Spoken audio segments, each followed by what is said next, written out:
It's just going to go live. All right. Okay.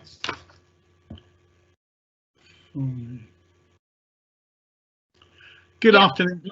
Right. Okay. Good afternoon, colleagues, and welcome to this meeting of the Solent Transport Joint Committee. We've got quite a lot of interesting stuff to discuss on the papers today, but I'm sure we'll get through it fairly amicably. Okay. The minutes.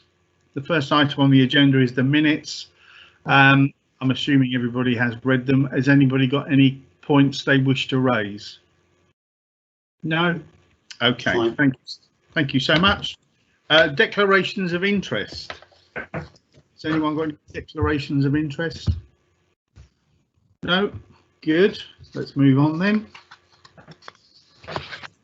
Right, the first item is the future transport zone proposed governance arrangements. Conrad, are you going to talk us through that? I will do, yes, Councillor. Thank you, Councillor Ward. So, as you remember from the last meeting, we put forward some interim arrangements and set out a rough draft of what the proposed arrangements for the FTZ, or the future transport zone, as we the FTZ as we call it, would be. This is a follow-up report, just making those more solid and sort of battening down a few of the things that were left at the time uncertified, as it were. So, just running through the report.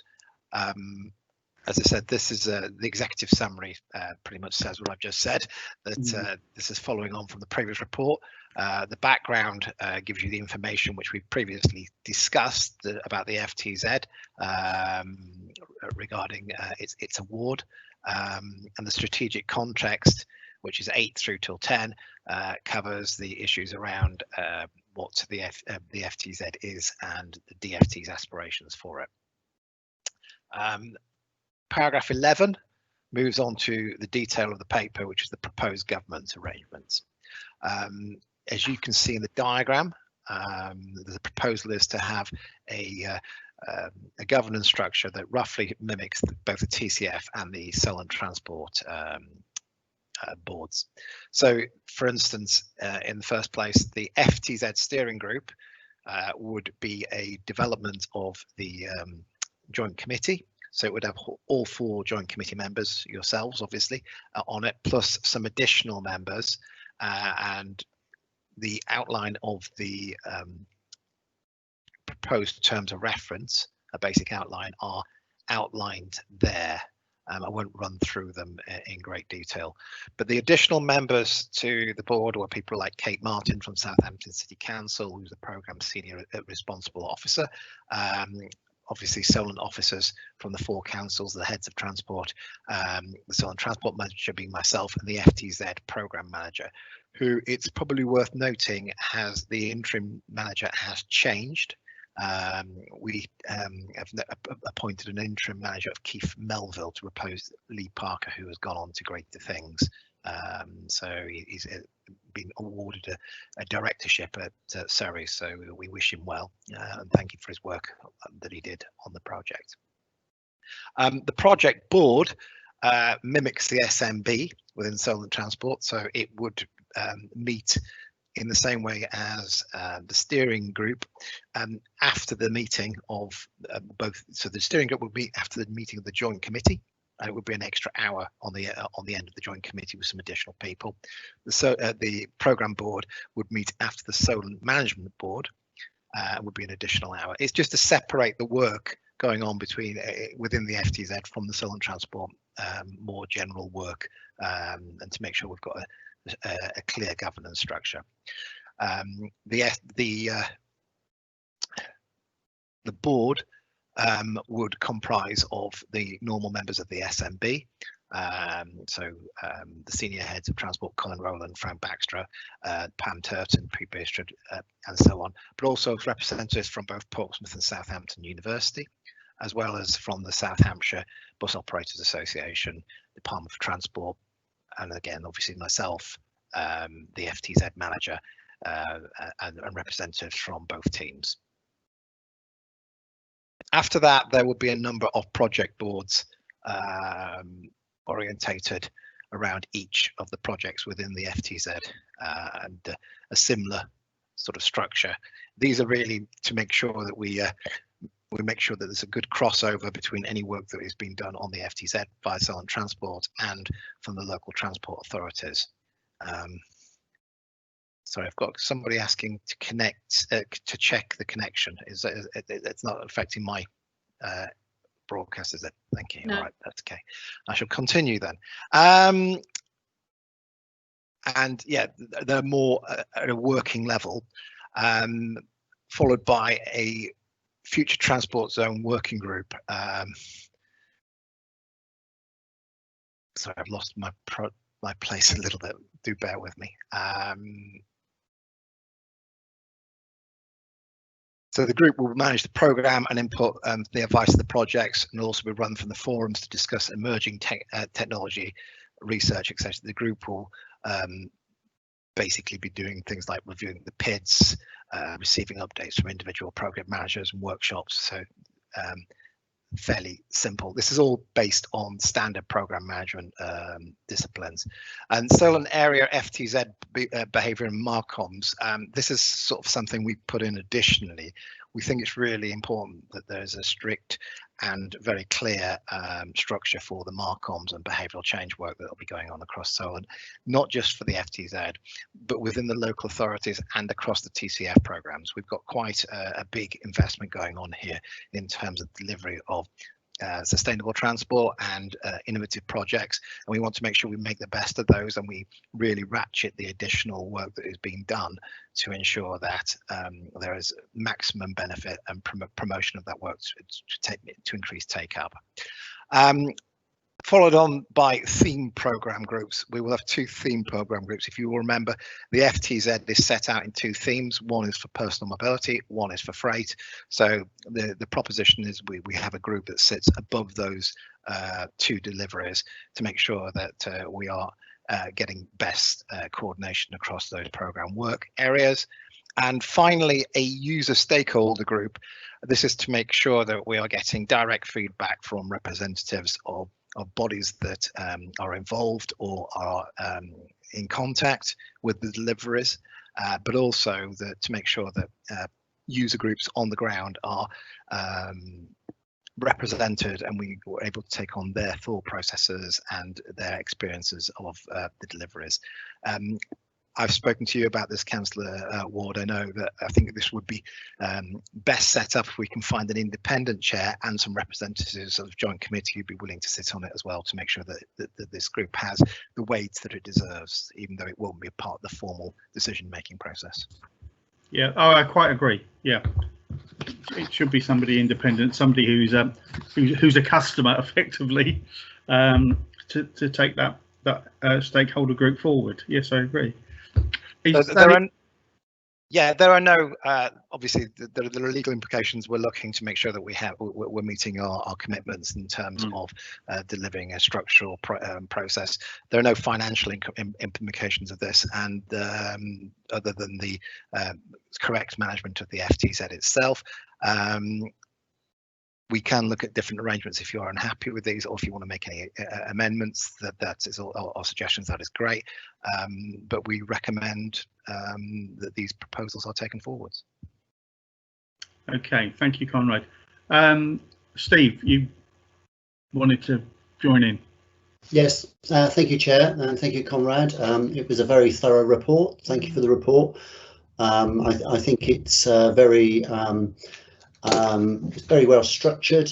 A question I have actually is about the recruitment, because there's a lot of positions being recruited. I know that from my cabinet member briefing here at Southampton. So give us a flavour where we are with the recruitment of these people coming into the structure. So we've been very fortunate, and also I'm quite pleased with the approach that we've managed to take on this. What has happened is we put in the budget to have interim staff to allow us to start this project at speed, which was in line with the DFT's wishes. But we had initially three consultancy calls off through framework budgeted in, so we would have had 3 officers to help us deliver this. Because of some innovative use of short-term contracts through Southampton's Hayes framework, we've managed to be bringing 7 leading people in their area of expertise and in their industries, in their sector of the industry, and we have appointed what would be almost a full interim team at the same cost as it would have been to utilize the consultancy framework. So we're really pleased with the result we've got. This has allowed us to really forge ahead with the work and accelerate it, which is also in line with the DfT's request. And so we're very happy to be in the place that we are. This has been done at good value to the local authorities and to the Department for Transport, and also should allow us to accelerate the programme significantly. Thank you very much. Thank you. Okay, Steve. I'll go to Lynn next because we've got her for the moment. Let's see. No, I think she's frozen, doesn't it? Rob, you have any points to make? No comments. Very much agree with what Steve has said. Yeah, well structured. Interested to hear about the recruitment clearly, but yeah, very much support. Yeah. Okay. Thank you all. I'll just try Lynn again. Lynn, are you there? Is she in, Lottie? No. Chairman, I think Councillor Stagg's having some issues. She keeps dropping in and out. Lottie's doing everything she can to keep her in the meeting, but I don't know if the issues are from her end. Okay, thank you, Sarah.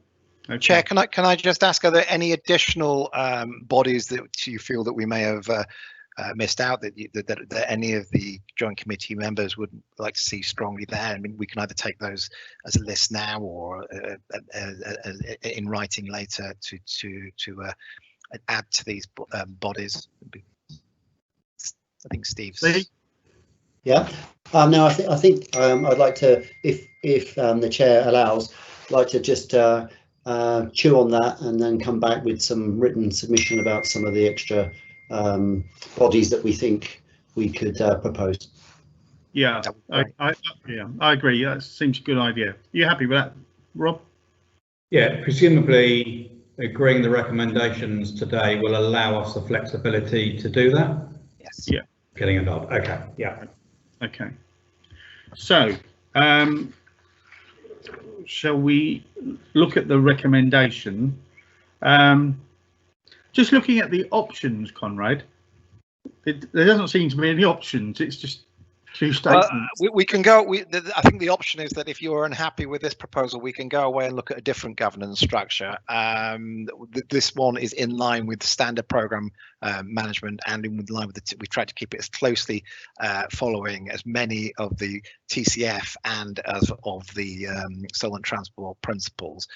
If there's some aspect of this you're unhappy with, we can restructure it. Of course, there are multiple ways you can structure these things. So it didn't seem sensible, unless you were actually unhappy with this, to put multiple different variations of the governance structure. Fully understand. I think we've all agreed in principle that we're happy with this. Some members might want to make some amendments further down line, which certainly Conrad is happy with. So can I recommend that we accept this paper? Yeah. Yes. Yeah. Right.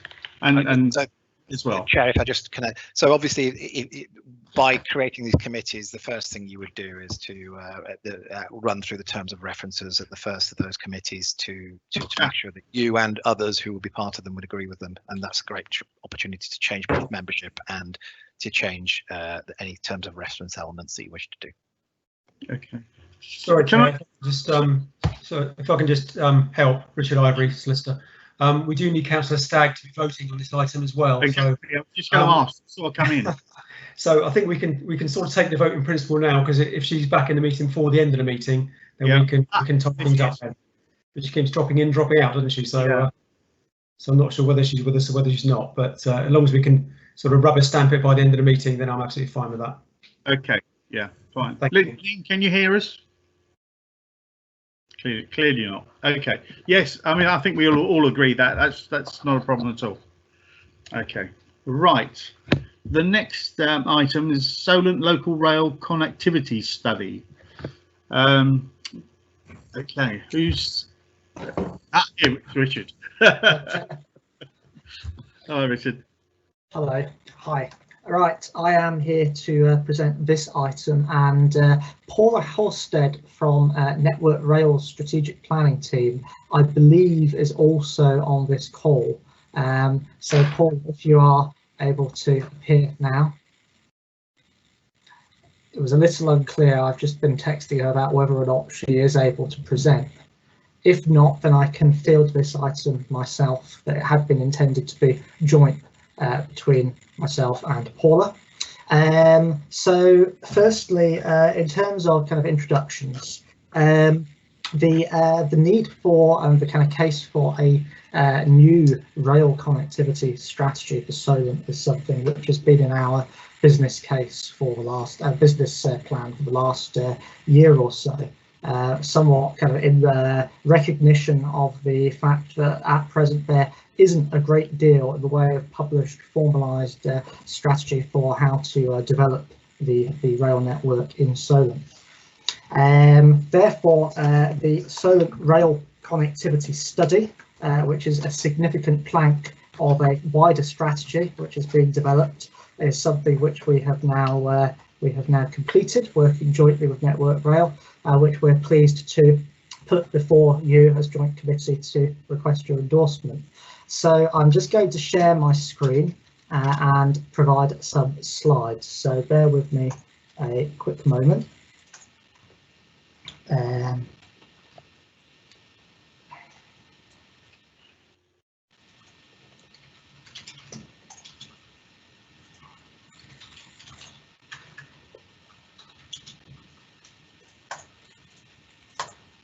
Right, is everybody able to see some PowerPoint slides on screen? Yes. Yes. Yeah. Right, off to a reasonable start. So firstly, as I explained, this is something which has been in our business plan, and we have worked jointly with Network Rail to develop this Solent Rail Connectivity Study as part of what Network Rail call their continuous modular strategic planning process, which is a national initiative of basically, instead of previously where Network Rail undertook very large long-term single route plans, for example covering the entire route out of London Waterloo, nowadays they do it by breaking up their studies into smaller, more bite-sized chunks aimed at kind of local markets and in partnership more with local stakeholders. So the overall aim for the study was to develop a kind of realistic and deliverable strategy for developing something akin to improved metro style rail connectivity for local journeys within the Solent area, which would help to address local appetite from a large number of different stakeholders and also the councils which form Solent Transport. So in terms of the CMSP study, jointly led by Solent Transport and Network Rail, but we've invited and had representation on the study working group from a number of other partners and stakeholders, particularly including our local transport authorities and a number of district councils, and also other stakeholders, including community rail partnerships and a few representatives of parts of the business community. So the study was framed around 6 strategic questions. The first question being, what does the rail freight industry require of the Solent area? And then several questions around the passenger rail market and how can this be developed? How can this be better served so that rail becomes a more significant part of the public transport offer in the area, and so that we can secure more usage and a better alternative to the private car. Question 4 is something which comes up a lot and is particularly pertinent regarding city to city, i.e. Portsmouth to Southampton connectivity. What needs to be done and what actually can be done to address some local desires for improvement of this important link. Question 5 is also actually, in my opinion, equally important, which is we have a lot of very low usage stations in the Solent area. Why is this and what can we do about that? And then the final question is more of a internal rail network question around how to improve resilience and reliability. And the study has provided strategic advice on how to address these questions in a kind of most optimal and feasible way. So working through some of the questions, some of the strategic questions and the answers to these, the first question is around local travel markets. And undoubtedly, as everybody knows, London is a very important destination for travel by rail. The London market, because of higher fares, pays a very significant portion of the overall bill, I guess you could say, for the operation of the railway. But as the table on this slide shows, in total, travel from within the Solent area, 2 destinations within the Solent area, particularly Southampton, Winchester and Portsmouth, actually accounts for around 2/3 of all of the rail travel demand. Only about 13% of trips from Solent are going to London. So actually this shows that there is a very strong local market in Solent already, and it reflects some general travel patterns which kind of show, in particular, there's lots of travel from suburban areas into central stations in Portsmouth, Southampton, Winchester, but there's less travel between the 2 cities at present. There's also quite a lot of travel from the edge of one city area to the centre of the other. So, for example, from Cosham to Southampton, or maybe a journey such as Bursledon or Hedge End to Portsmouth. These were identified as the markets which have the highest potential for growth. Next slide, if my computer will allow me. This map essentially just kind of summarises the patterns of these very large flows. These are all the travel flows in the area with more than 100 people travelling per day from rail and census data. And as can be seen, there's a radial pattern around the 2 cities, but very little kind of between the 2 city centres.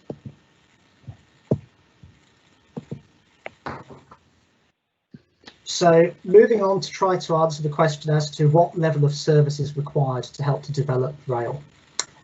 Some analysis was undertaken comparing typical driving times with typical rail journey times around the Solent network. And what this has showed is that catching the train, your actual time on the train is the same as or quicker than driving on a majority, about 65% of the possible journeys that you can make by rail. The trains themselves are not actually slow compared to driving. However, the issue is frequency and the amount of time spent waiting on a train. Because there are a lot of train services which only run once or twice an hour, as soon as you factor in your wait time at the station, suddenly you end up with rail being competitive on only maybe 5% of possible journeys. And with 17 out of 34 stations having just 1 train per hour, really our analysis indicates that the infrequent service undermines what is otherwise a fairly competitive journey time position. And it appears very much that frequency, not speed, is the issue which needs to be tackled. Some further research comparing Solent's rail mode share with 12 other comparable city regions around the country shows that if we want to get significant modal shift to rail, we probably need around 4 trains per hour average across the network, up from around 2 per hour at the moment. So therefore, a target became, how can we achieve 4 trains an hour on average across all stations in the network? And I'll come on slide 10 to the outcomes of that, but I guess the spoiler is it appears that we can get very close. Moving on to the city-to-city connectivity question, which is one which, as I said, comes up a lot. It's important to remember that the general travel patterns of the Solent area mean that it's quite a small travel market. Only 1% of people who work in Southampton have come by Portsmouth, and only 2% of people working in Portsmouth come from Southampton. And rail does have quite a good share, but of a relatively small market. We have compared to a number of other comparable pairs of cities, and it just confirms what we already knew, that the rail connectivity doesn't compare well. But the issue is that we did some modelling of what would be needed to match driving and to really kind of improve that connectivity, so that it's, you end up with a good choice between car and train, and you end up with some fairly unrealistic levels of frequency being needed, or some fairly unrealistic journey times between the cities. For example, if we operated a train service every 15 minutes with average journey time of 40 minutes, that would get quite close to matching driving. The trouble is, accommodating that or anything faster on the current network would mean dropping large numbers of stations and basically sacrificing connectivity for these other local markets, which are actually larger in volume and arguably more important. However, we've identified some trade-offs in the recommendations for improvement, which would still double the frequency between the two cities and give up to about a 20% improvement in overall journey times. That doesn't achieve parity with driving, but it is still an improvement which is very significant and not to be sniffed at. Moving on to the low usage stations question. We undertook some pretty extensive statistical analysis, trying to see if there are any patterns, trying to see if any of the low usage stations had much in common, whether it was higher levels of bus usage, lower incomes, lower levels of car usage. Lots of different factors were analysed. We couldn't find anything really in common between the low usage stations, apart from one common factor, which was that they almost all just had 1 train per hour level of service.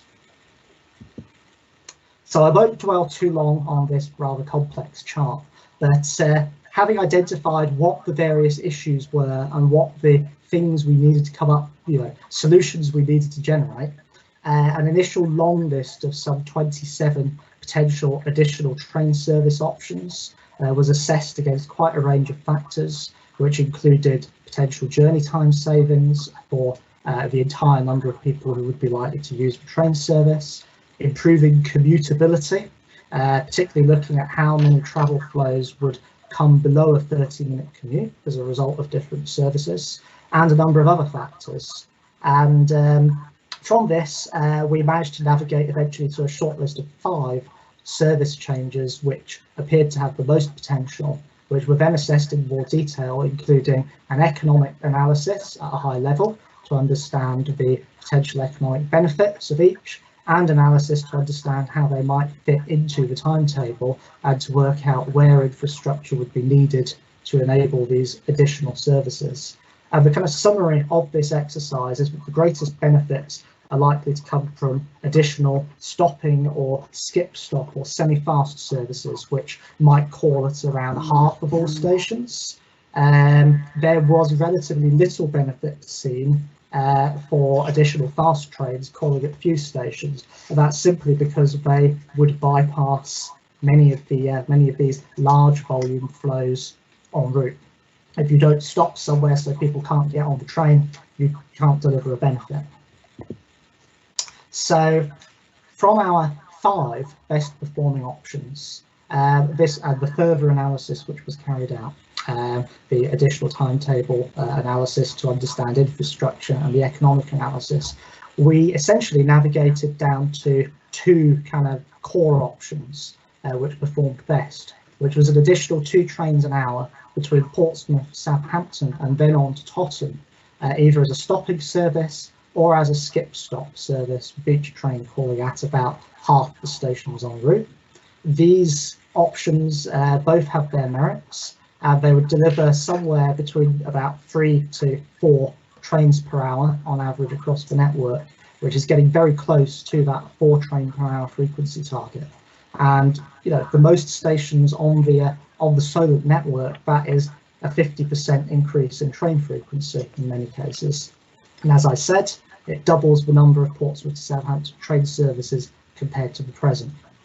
And this evaluation also indicated a good case for some additional Portsmouth to Winchester via Eastleigh and potentially on to London services, but that particular measure wouldn't address city-to-city connectivity needs. As mentioned, the process looked at the infrastructure improvements which would be needed, and these are in particular a overtaking loop, an extra through platform at Fareham Station to allow faster trains to overtake slower ones, facilities at Totton to enable trains to reverse there rather than trains terminating at Southampton Central. If you're going to operate more trains into the Portsmouth area, you probably need additional platforms at some of the stations in the Portsmouth area, and also improved flexibility at Eastleigh and Botley line redoubling would benefit timetable flexibility as well. So a fairly long list of infrastructure options. Having just kind of given a flavour of the work done to understand how we could stimulate demand as a result of service improvements, there is also the fact that we do have a growing population and development going on in the area, and that in itself is going to generate more demand for travel and train services. Bearing in mind, of course, that this work was done mostly prior to the start of the COVID pandemic, but forecasts as of late last year suggested that the current train timetable by the early 2030s, there's going to be quite significant issues with passengers standing on some parts of the network between Portsmouth and Southampton. Therefore, this indicates that you kind of need additional capacity, additional train services anyway. So there is a demand-led lever for some of these proposals as well. Having just touched on COVID-19, it's impossible at the moment not to look at what changes it might impose in the longer term. Certainly in the short term, we know that public transport has been hit very hard.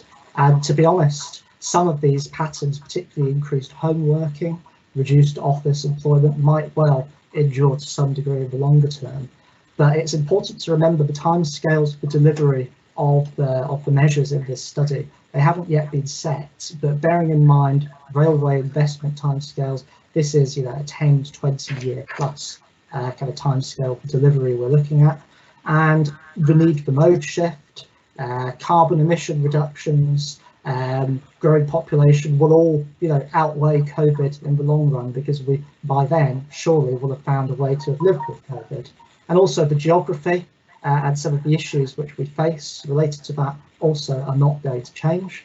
So we don't believe at a base that the recommendations for further development within this study have been superseded as a result of COVID-19, but there may need to be some tweaks as we move forwards.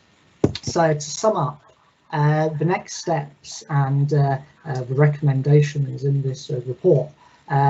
Next steps, firstly, is that Network Rail enter the various 6 schemes into something called the Rail Network Enhancement Pipeline for further development and development of a strategic outline business case. We also recommend that the Joint Committee give Solent Transport staff the kind of permission or the direction to work with Transport for the South East on their outer orbital study to try to see how these schemes, the proposals within this study, would perform at a subnational level, and to understand the priority of these compared to other infrastructure priorities elsewhere in the south of England.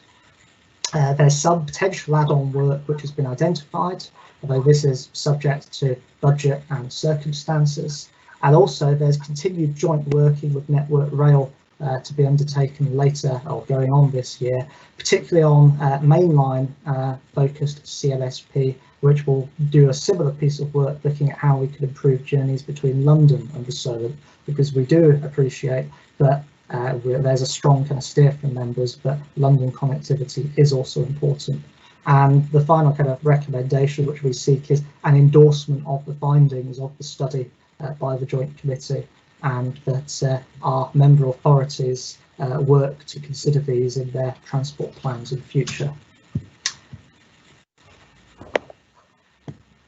Right, I'm hoping that the slides have now disappeared from everybody's screens, and thank you for bearing with me on that. So I'll pass back to the chair. Thank you, Richard. Members, has anyone got any comments? Rob, you've got your hand up first.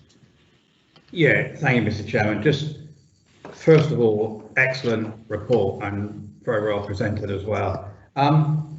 Few points. I will be tabling a couple of amendments to the recommendations at the end, Mr. Chairman. It's purely sort of procedural in terms of governance. That's absolutely all.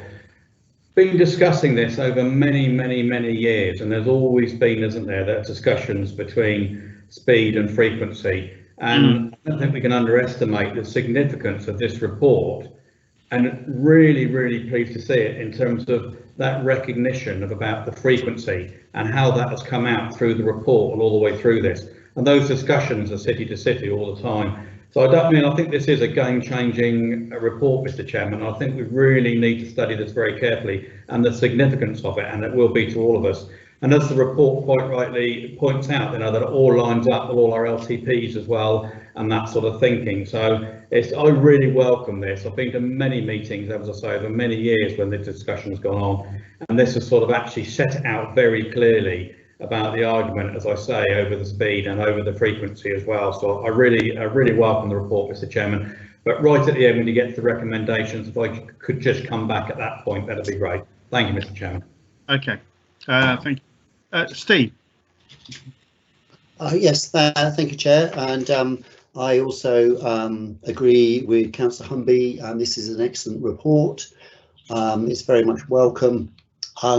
You know, just when you see a figure like 50% of stations in the area have 1 train per hour, obviously Southampton is affected by that quite extensively. And we know, I mean, we don't live in a bubble. There are things going on around us in regard to, say, the M27 being turned into a 4-lane smart motorway. So this gives people a viable transport alternative. So I welcome that. Chair, as you know, I have written to you on behalf of Southampton City Council in regard to the Solent rail study. So we're pleased to support the findings of the joint Solent Transport Network rail Solent study.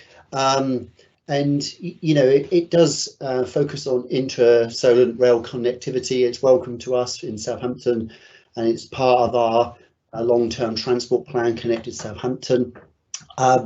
And, you know, we know that, you know, the important role of public transport in and around Southampton, how we connect with everybody. And we are well served by rail, and we handle over 8 million passengers. Obviously, things are slightly different this year. And we know that the long-term future in regard to our long-term plan.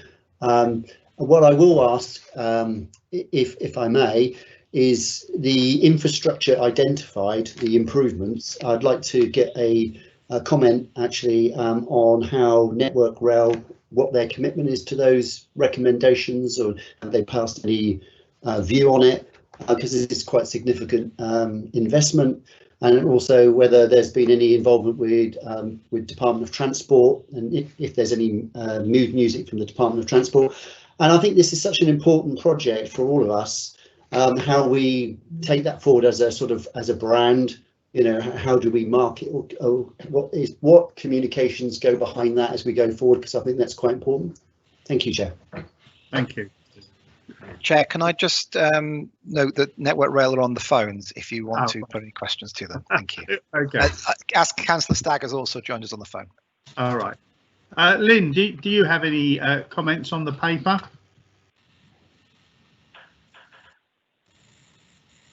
Hello? No, looks like Lynn's still having problems. Okay. Richard, I'd like to add my my thanks to you for the paper.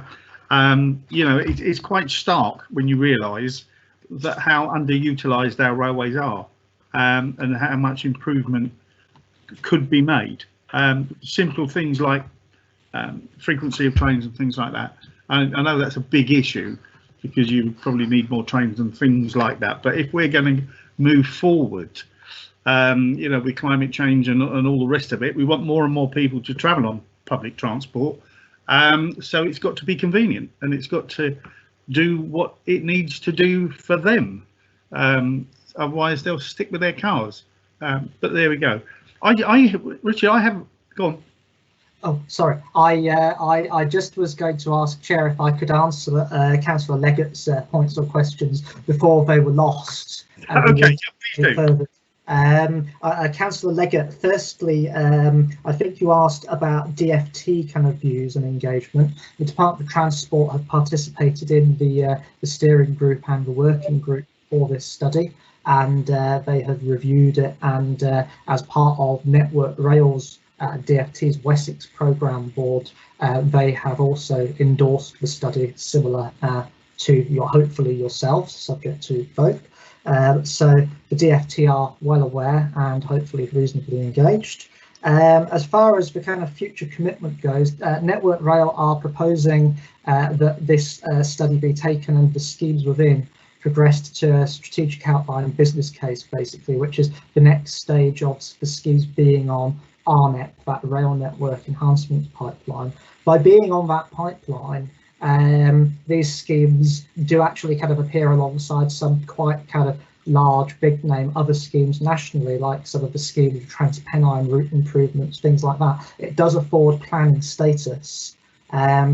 But some of the issues around detailed design, likely costs, etc., more work needs to be done to tease out what is really viable, what might not be viable, and also when, bearing in mind some of the changes that we've seen. And kind of coming on to your other point about communications and marketing, certainly within a kind of industry community, just getting these schemes onto RNEP, as I said, it gives it a level of status within the industry. But as we are obviously some way, a very long way really, from implementation, it's not obviously something that can easily be, it's quite difficult to market something that might be 10 years away. But looking at the impact of COVID on the rail network, and as I kind of my points about, well, will office working come back in quite the same way? It probably does speak to a need for the rail industry to perhaps market in the future, that they can't necessarily rely on London commuting to be quite the cash generator that it once was. And in that respect, developing more local markets, getting rail more relevant for journeys within the Solent area may help to recoup some of that lost revenue. So this could help to backfill what might be a bit of a loss. Thank you, Chair. Okay, thank you, Richard. We'll try Lynn again, see if she can hear us. Hello, Lynn? No. Hello, Lynn? I think, Mr. Chairman, I think she's dialed out. I think she's trying to dial back in again, her note said. Okay. We've got both Network Rail and Councillor Stagg on the phone, but they seem to be muted for some reason, so they can hear everything we're saying, but okay, unable to participate. If I could just carry on, Richard. I thought that the paper was really good. He presented it really well. I've got a parochial interest in the Isle of Wight, as I'm sure you understand. Communications and links for us are vital. We don't go anywhere without transport links, and we've got a significant investment coming into the island from Network Rail and from the Transforming Cities Fund, which is really good news. However, we have one weak link, and that's the link between the island and the mainland and the ferries. They seem to be a body unto themselves. Nobody seems to be able to oversee them or direct them or do anything. I just wonder if you, in the course of your dealings with the DFT, you could just raise that with them. Okay. I'm certainly happy to, certainly as the kind of further carry-on work commences, and actually this is very relevant to the mainline study, because the kind of looking at connectivity from London, particularly down to Portsmouth, well, there's a natural extension onto Ryde there.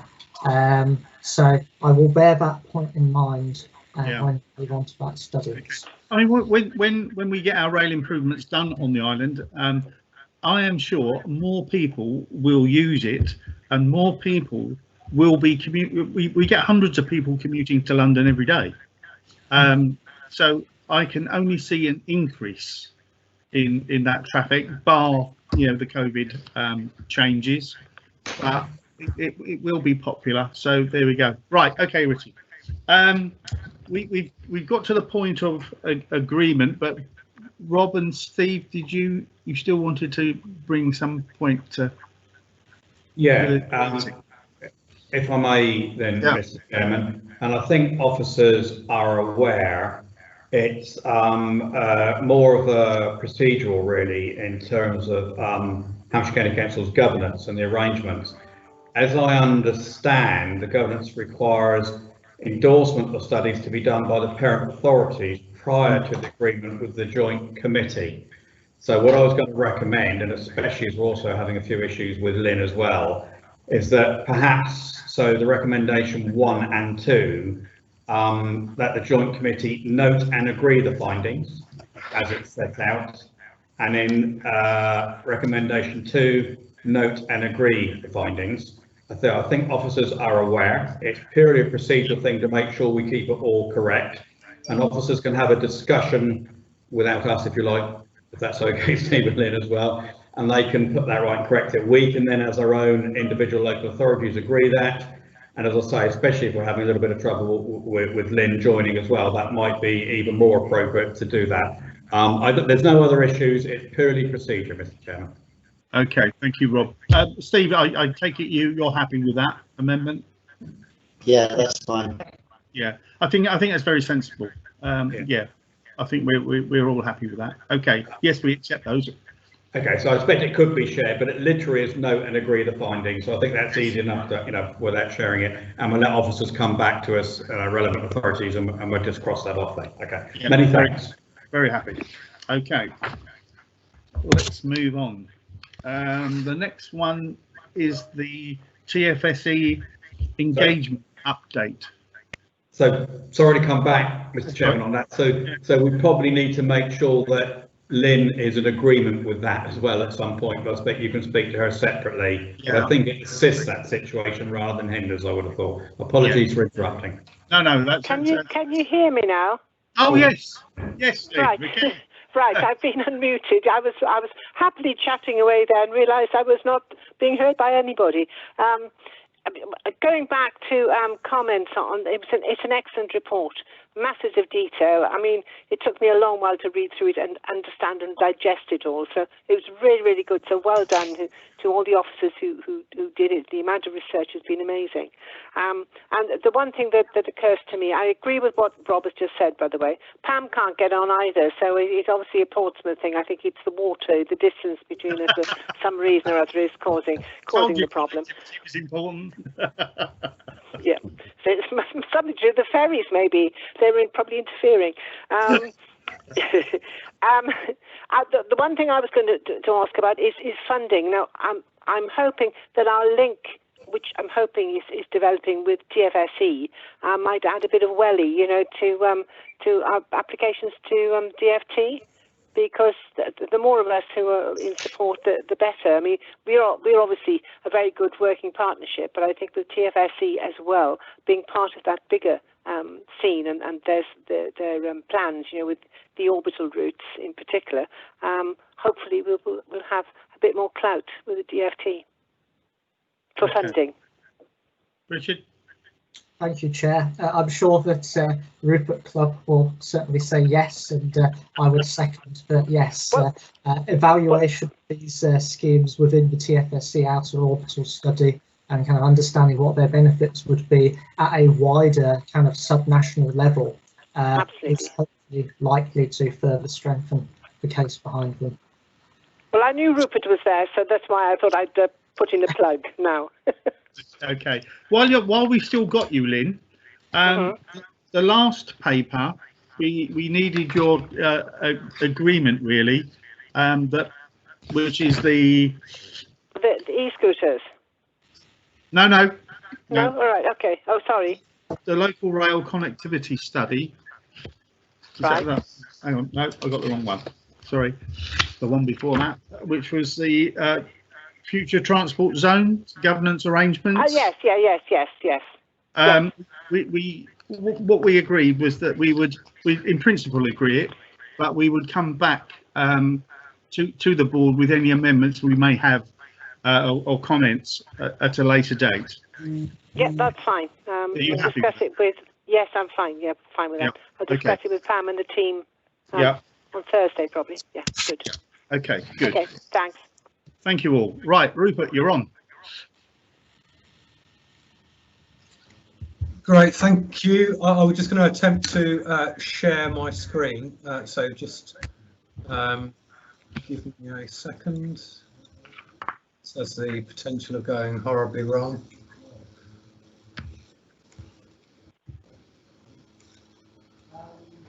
For those who are listening, I'll say this is the TFSE update, engagement update. Now, hopefully, you'll be able to see that. Yeah, we can see it. So you should have first slide, which is Solent Transport Joint Committee. Yep. Brilliant. So if I whistle stop tour you through a bit of an update, a bit of a refresh first on where we are. So a bit of background, then an update on the transport strategy and the technical programme. Slight look ahead, and then just a topical to what you were just talking about, actually, in terms of working with Solent Transport. So just a quick reminder about the mission and what we're about. So I know many of you will have been involved in this and know that the purpose of an STB is to facilitate economic growth through a transport strategy, and that transport strategy has to have regard to both environmental and social impacts and issues. So in essence, it's about improving the economy, improving quality of life, and enhancing the environment. And those three come together. Classic Venn diagram, sweet soft spot in the middle. You hit all of those, then you're into proper talk about sustainable communities, prosperity, and all of those things. So again, just a reminder that England is now covered by 7 subnational transport bodies. So as in the southeast, you've got Transport for the North, which have been established for a while now, followed by Midlands Connect, and then a grouping of us, England's Economic Heartland, Transport for the Southeast, Transport East, and then 2 western ones, Western Gateway and Southwest Peninsula, that come together. And effectively, when you join the transport strategies of those various STBs, give you a national transport strategy for England. So it's quite a significant coverage now. I think what's interesting, and there's some stuff coming out of DFT today, that in a post-transition world, the connectivity to what they're calling the Union as well, so connectivity to Wales, Scotland and Northern Ireland, less of an issue for us directly, but certainly indirectly when you start to look at our geographical area. And our colleagues will know, that part of our concern is around how you get what is the international gateway for the UK, functioning effectively, bringing in connectivity. We've had a lot of discussions about Southampton, Portsmouth, Dover, as big principal ports, and then of course, 3 airports: Southampton, and then Gatwick and Heathrow. Although Heathrow is ever so slightly outside of our geography, the surface transport implications are significant, certainly for the Berkshire local transport area, so the M4 corridor, and for Surrey.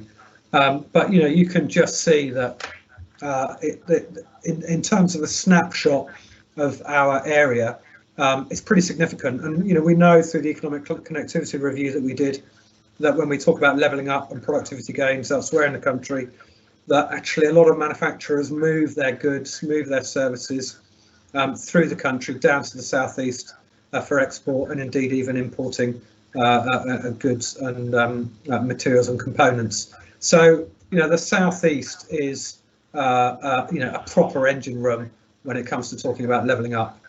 And I just quick reminder that quite often we get lumped in with London, and when you start to split out transport infrastructure spend per head between London and the southeast on its own does not compare well to what we're seeing in both the Midlands and the Northwest. Transport investment per head is significantly greater. And I think one of the challenges for us is making sure that we're recognised as a southeast and not lumped in with London, because that totally skews your investment figures. So onto our transport strategy, I'm absolutely delighted with the way in which this has come together, not just from a Transport for the South East perspective, but how 16 local transport authorities across our geography have come together, have worked together, have challenged each other to come up with what is genuinely a bold vision for a brighter future. So, the ability to plan for the place and the people rather than vehicles is an absolutely fundamental component that runs through that transport strategy. So moving away from what transport planners would term predict and provide towards a plan and provide that has this emphasis on communities, on people and on places. And I think, if we've learnt anything over the last 6 months, it's the value that people place on the place that they live, on the community around them. And I think that the transport strategy, it sets that out. And as we step through this our scenario for a sustainable route to growth, backs that up. And I know it's sustainability sometimes becomes a bit of a buzzword, but if you go back to that Venn diagram of economy, social and environment, you hit that sweet spot. That to my mind is what sustainability is all about. And so the transport strategy sets out a 30-year vision for the South East. It sets out a clear ambition, and in return, it says if you make these investments, if you get this approach right, if you genuinely plan for people and for places, then the economic prize has the potential to be quite substantial. So, I won't read this out, but it effectively reflects what I've just said. That facilitation of economic growth, net zero carbon, genuinely improving quality of life in terms of people's place and environment around them, in allowing businesses to compete, linking back to that global marketplace and our international gateway is key. And if we're going to attract inward investment to the South East and reduce that dependency on London, then maintaining that asset, enhancing the asset that is the South East is crucial to that sustainable vision to growth. So that sets out, I suppose, our route map to what we call our strategic investment plan. And so if we go way back, Transport for the South East set up in 2017, we undertook our economic connectivity review. So we said, we're not going to do the transport planner thing and just dive in on the interventions we think are right. We need to understand how the economy will prosper as a result of the right transport interventions. That led to the transport strategy, which has been completed, agreed by the board, and sits now with the DFT, who are currently considering it. But what people get really interested about are the interventions, and you touched upon this in the previous presentation. So the next step are the 5 area studies, bringing those together, running in parallel the future mobility study and some work on freight logistics and international gateways, all lend ourselves to a strategic investment plan. And it is that investment plan that sets out the ask, the need for the South East to achieve some of those economic goals. I suppose one thing I would say here with the area, before I go into the detail of the area studies, is that the strategic investment plan is dependent on all 5 of them being complete. And once those are all complete, you then build the picture for what the South East investment is, the requirements are for that investment in the South East. And although they, by virtue of funding and capacity, to be honest, show them taking place one after the other, actually it's when they all come together that gives you the strategic investment plan. So the area studies then, as you'd expect, they set out, they start to address some of the key corridors, major economic hubs and international gateways, and bring that together in these 5 area studies. And so if I just whip through these relatively quickly, so you've got the outer orbital study, which you talked about in the previous presentation. And what I would say there is you can see the, I don't know how to phrase this properly, but how the colour fades and blends in. That's because even though you're focusing on a particular corridor, there needs to be enough of a sort of diffusion, if you like, into the rest of the geography and adjacent areas, so that the area studies genuinely link and talk to each other, and that we've got a relationship with what's going on in Western Gateway, in Economic Heartland and Transport East. I think that's fun. That is crucial, and that's the way I think that STBs working collaboratively bring is you can start to join up those transport corridors effectively. So that's why you see that blurring, that hazing, as you move away from the principal corridor. So again, inner orbital, so as you'd expect, the M25 corridor going down to Gatwick, with that blending in to ensure that inner orbital and outer orbital meets, and then playing that in with the southwest radial area, and then moving on to the south central radial area, and then the southeast. So you can see you start to bring together, when those 5 area studies are complete, because of their relationship and interlinks, if you like, they come together and define and describe the interventions that we think will be needed as you step out towards 2050. One of the other hot topics is around carbon and carbon assessment methodology.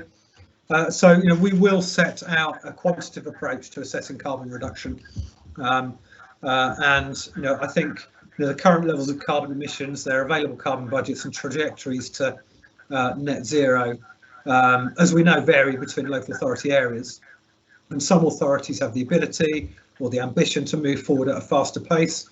And we've had this debate at the board. Some have identified 2030 as their sort of target date, while others have gone and met the government's target date of 2050.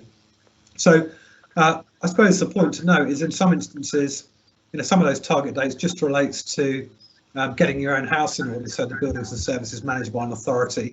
But in other areas, they also relate to the sort of geographical area that might be within their administrative boundary. So I think the key here is the board have said that they want to reduce their carbon emissions by 2050 at the latest. So that recognises that each of the constituent authorities have potentially identified different target areas. But I think having that trajectory towards a net zero position is key, and stating at the latest is absolutely right. We also know that the government's decarbonisation plan is currently being engaged on and discussed, and that's going to focus on the strategic priority relating to net zero, that net zero position by 2050. And I think we're all intrigued to see what sort of aspects come out, particularly over the next 12 months as we move towards COP26. Talk about will the government bring forward ambition around diesels and petrols, and what will that mean? The department's transport decarbonisation plan, and all of these aspects get fed into that methodology. But the key is setting out that quantitative approach. It allows you to budget for carbon effectively and determine what are the impacts of various interventions, and then you're able to take a view of, well, is that acceptable? Is that not acceptable? Now, how should we approach this to help you get to that position by 2050?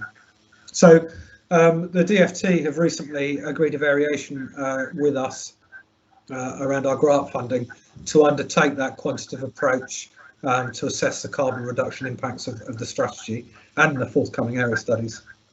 And that's likely to involve modifications to the analytical tools that we use to develop the strategy.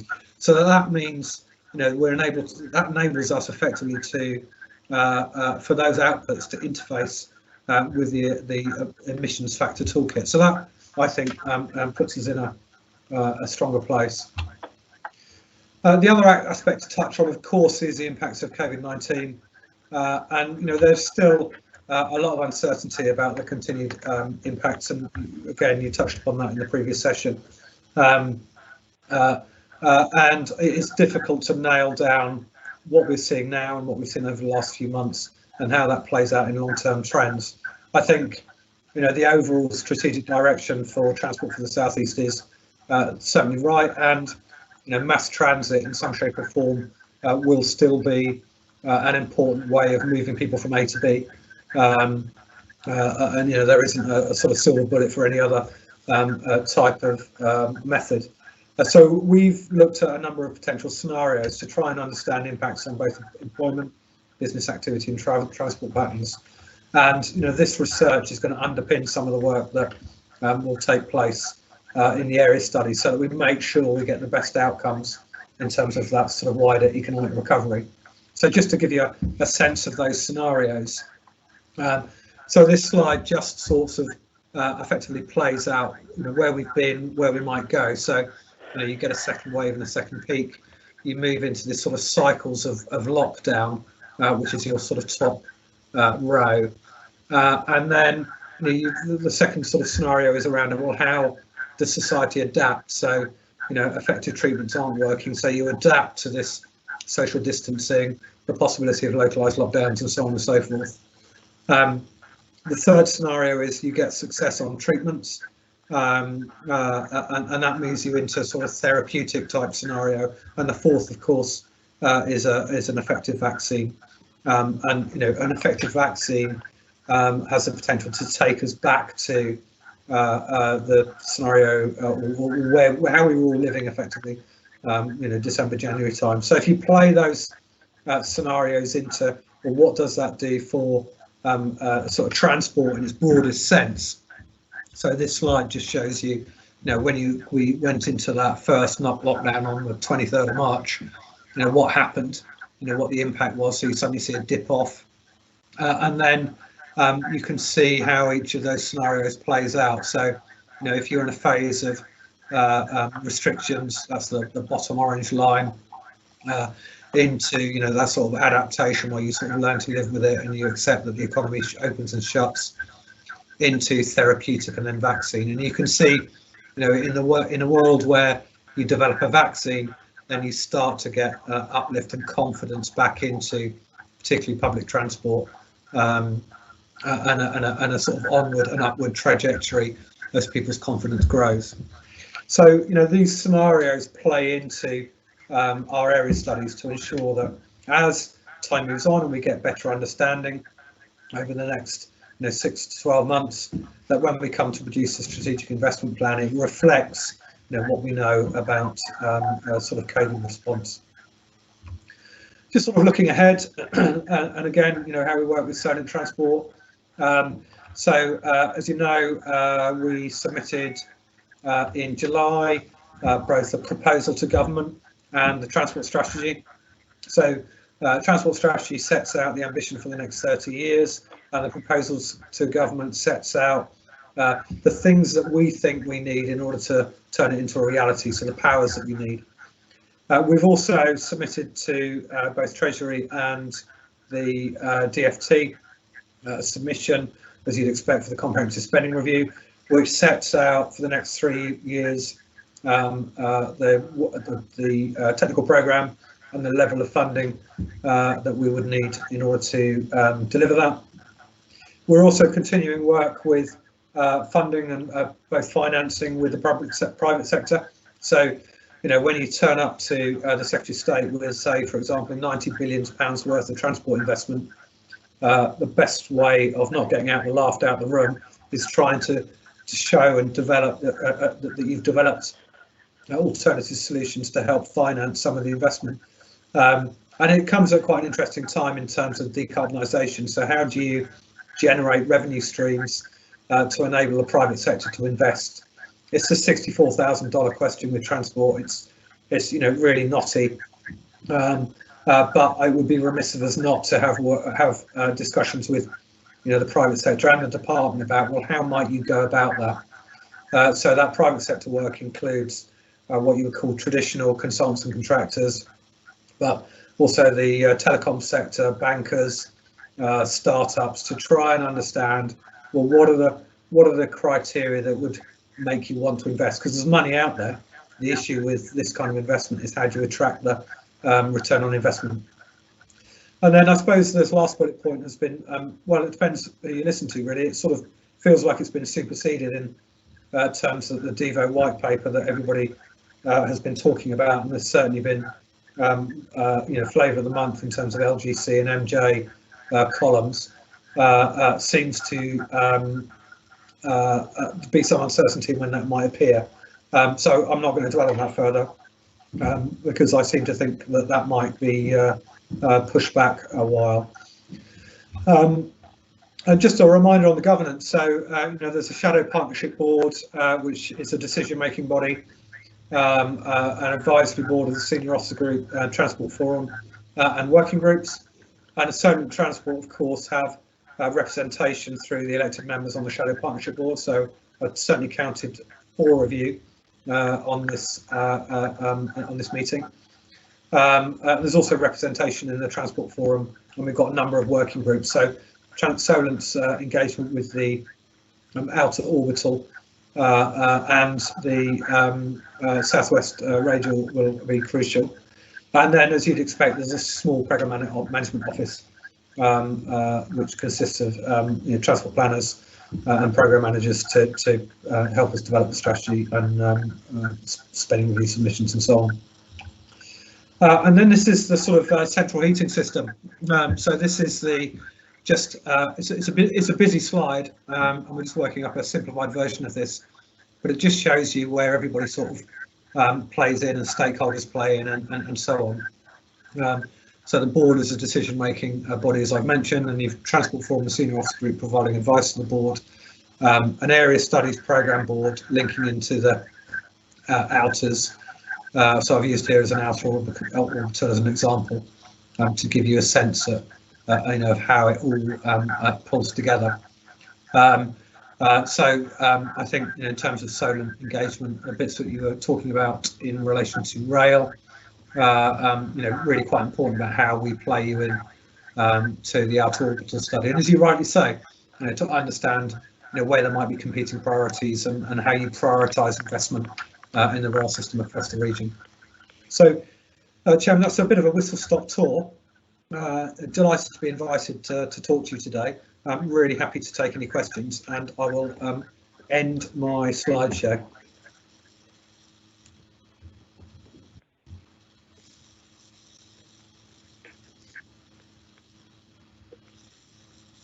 Chairman, I think you're muted. Rupert, thank you. That was a very interesting presentation and very informative. I see Steve with his hand up. Steve, would you like to comment? Yes, thank you, Chair, and thank you, Rupert. That's very interesting. I've got a few questions and a few comments. You mentioned the 5 area studies, obviously leading into the strategic investment plan, which I think the date on your slide for that was autumn 2022. So my first question was, is there any slippage or built? I mean, how much wriggle room is there for the delivery of those 5 area studies in case there's any slippage? The second point I wanted to mention was about the decarbonisation, carbon 2050 at the latest. I mean, decarbonisation of the transport system. I mean, everyone's talking about that at the moment, and I know that, for example, there's a lot of information coming out about the rail network about that. And you did mention diesels and petrols, because I think we mentioned in a TFSE meeting about, you know, currently we have 2040 for new diesels and petrols for private vehicles, but what happens to vehicles over 7.5 tonnes? Because I don't think that's really answered yet. And I just wanted to mention that, you know, the strategy that you've outlined there, top level outline that you've done, really aligns well with Southampton City Council's long-term transport plan, which I think is good. And we've also seen Portsmouth City Council's new long-term transport plan that's just come out, and we're really encouraged by that, because there seems to be an alignment going on amongst all the local authorities and good collaboration. So it's a good opportunity, I think, to really have a sort of like a Solent transport integration with the cities, and that is really exciting going forward. And I think that was my final point. Thank you. Thank you, Steve. Rob, anything? Yeah, well, I didn't know if Rupert just wanted to come back on those first. I can do. So on the 5 area studies, I mean, it is a pretty tight programme, I have to say. You know, I wouldn't kid you on that. And it is dependent on future funding. So we were quite fortunate in August to have confirmation of a further 1.225 million grant funding from the DfT, and that has enabled us to crack on with 3 of those area studies. But the further 2 will be determined by future funding. And what we're saying to the department is, look, of course we welcome funding, but you know, when you're working on financial years and you're trying to put in place procurement programs, early indication of what those grant figures might look like is really helpful. And in part, that's why we put a CSR submission in. So it's about being really clear what it is that we would deliver for the money that we're asking. And I think that's going to determine you know, the pace. I think you know, we want to get that strategic investment plan in place because RIS 3 will be underway, so the roads investment programme. We know there's going to be some stuff coming out of Williams which has the potential, well, it certainly is changing rail franchise arrangements. I was going to say what was rail franchise arrangements, and I think that you know, your previous presentation on, you know, the importance of rail, despite COVID, does not go away, and particularly for the Solent area, that is key. So, you know, having that strategic investment plan in place by then, I think, is quite crucial, and we'll be reporting to the board on progress. And in fact, at your next board meeting, you'll have a far more learned and detailed explanation than I could give you on progress with the area studies. I mean, the bit about decarbonisation, I mean, you're absolutely right. The decarbonisation plan, when it finally comes out, is going to be quite significant. I think for a UK government who are hosting the Conference of the Parties in November next year on climate change, we're already starting to see some signals coming out of government. You heard Boris Johnson talk about the extension of protected landscapes. There's been talk about forestry, and there's been, you know, a lot of talk around, you know, how do you decarbonise the transport sector. I think there was some word on the street that the new petrols and diesels target was going to be brought forward to 2030. I think that's going to be challenging, isn't it, for local transport authorities in terms of, you know, what replaces that in terms of EV charging points and the like.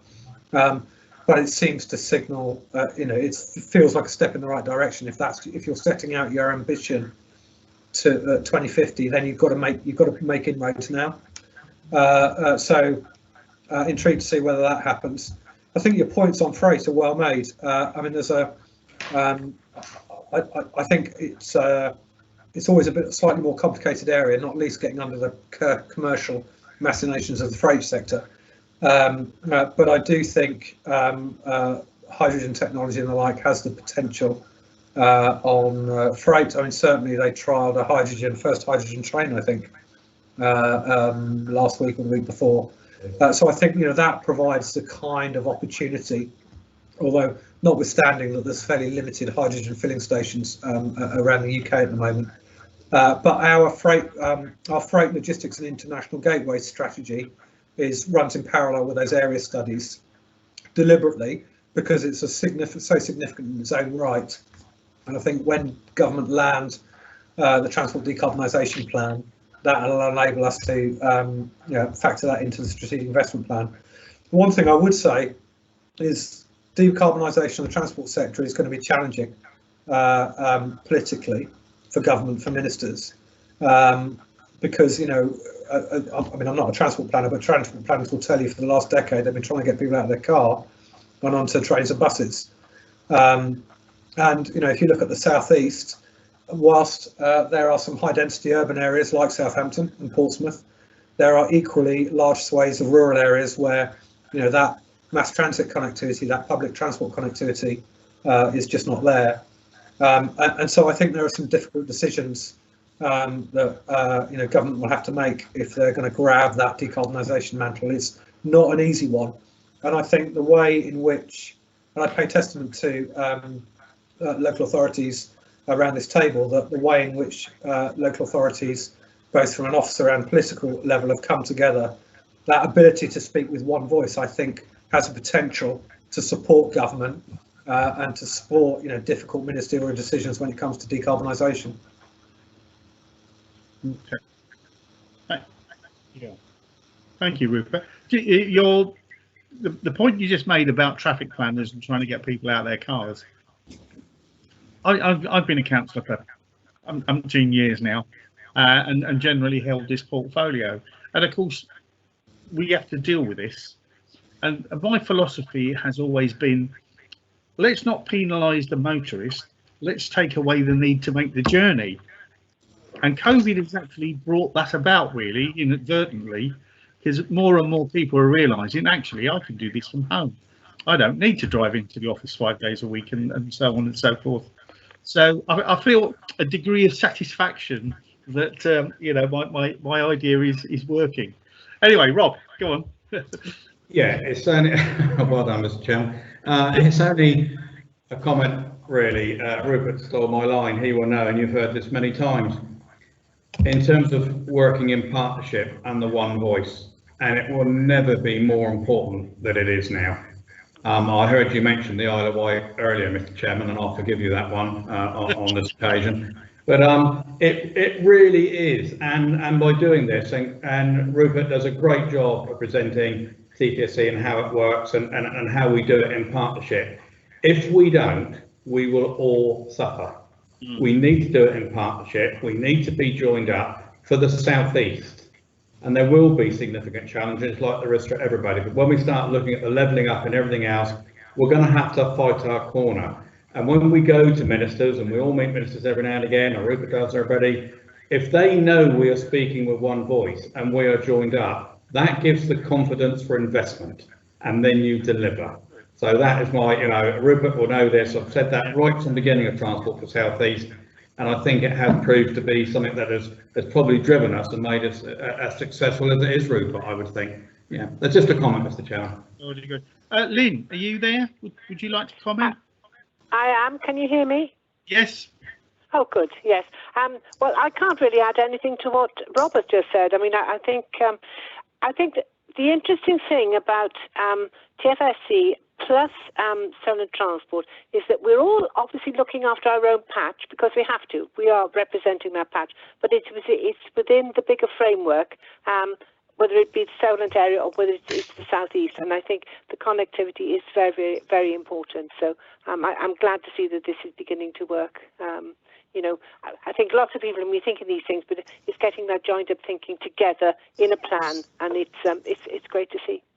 Yeah, I totally agree with you. I do think that actually we as local authorities are working well together with our officers, people like Rupert and Richard and what have you, and this will be a success, I'm sure.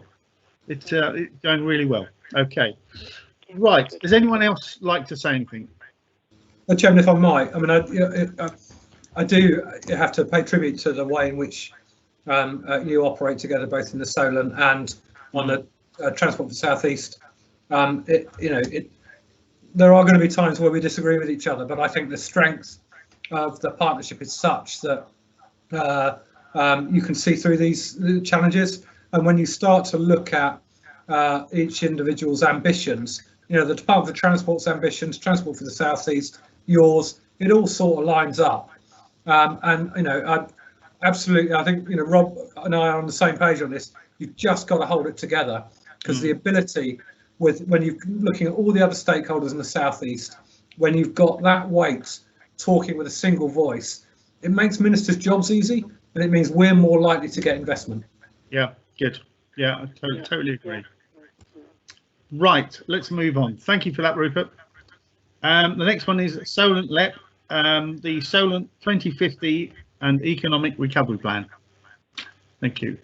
I did see a presentation flash up. There we go. Hi, Ian. It's Stu Baker here. I'm one of those that have been on. Hi, how you doing? You okay? Yeah. Excellent. I'm one of those that struggled to get in on Teams today, so I'm dialing in, but it sounds like you can hear me, so that's great. Yes. So I can't actually see the presentations, but you've assured me it's on the screen, so I think Lottie is kindly going to be flicking the slides through for me. So Apologies in advance if it all seems a bit disjointed, but I can't see what you're seeing, so feel free to stop me and ask questions. But I'll fire on if that's okay. Yeah, Lottie, if you could go to slide 2, would be great. Yeah. Okay, it should say contents on it. So I was looking to sort of cover very briefly sort of Solent 2050 and just give you an update where we are with that. It was quite interesting seeing the agenda for this meeting and not seeing COVID on there. It's very rare you don't see COVID on the agenda these days. So I thought I'd address that by including it in my slide deck here. So we've been doing it. Haven't got your second slide yet. Oh, haven't you? Okay, right. It's someone able to move on from the title slide to the. Working on it. Okay. Please crack on. Yeah, okay. So we've been doing a lot of work on COVID-19 and response to supporting businesses. So I thought I'd give a flavour there and some of the sort of key infrastructure schemes, some of which have a transport flavour as well, update, and obviously UK transition as well. And I can see the item that follows this item is Brexit as well. So hopefully that sort of links to that. I'm now on slide 3, if that helps, Lottie.